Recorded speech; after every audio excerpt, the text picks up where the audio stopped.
Dirikanlah solat sesudah matahari tergelincir sampai gelap malam, dan dirikanlah pula solat subuh. Sesungguhnya solat subuh itu disaksikan malaikat. Quran Surah Al-Isra, ayat 78.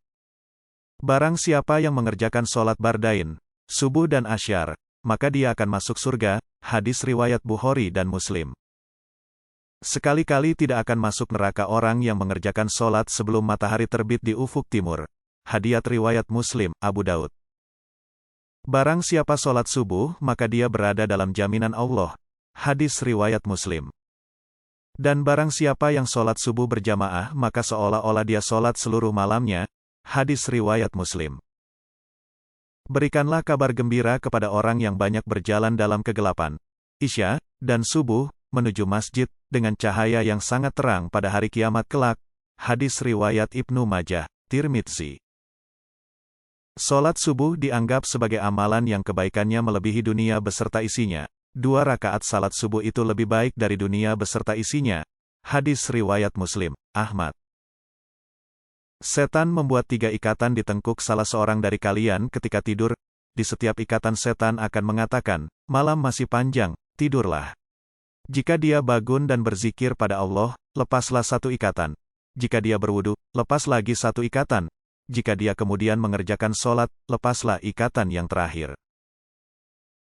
Disebutkan kepada Nabi Muhammad ada seorang laki-laki yang tidur semalaman hingga waktu pagi dan kehilangan waktu subuh. Maka Rasulullah bersabda, laki-laki itu telah dikencingi setan pada telinganya.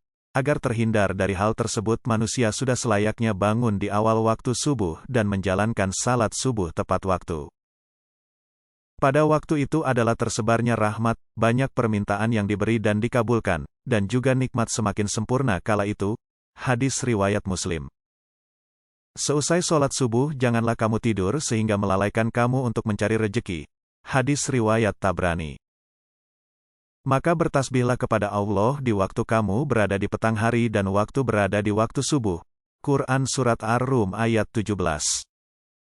Sesungguhnya Allah jika menurunkan bala dari langit kepada penduduk bumi, maka Allah akan menghindarkannya dari pemakmur masjid.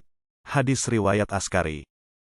Barang siapa mengucapkan subhanallah wa bihamdihi subhanallahil azim 100 kali dalam sehari, ia akan diampuni segala dosa-dosanya sekalipun dosanya itu sebanyak buih di laut.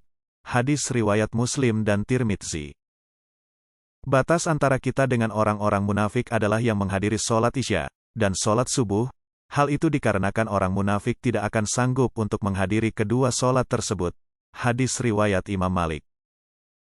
Kami sedang duduk bersama Rasulullah.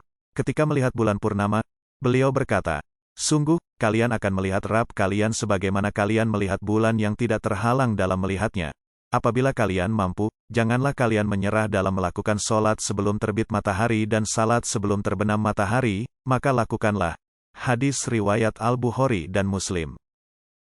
Siapa yang solat subuh dengan berjamaah, lalu duduk berzikir kepada Allah sehingga matahari terbit, kemudian salat 2 rakaat, maka ia mendapatkan pahala haji dan umrah sempurna. Hadis riwayat Tirmidzi.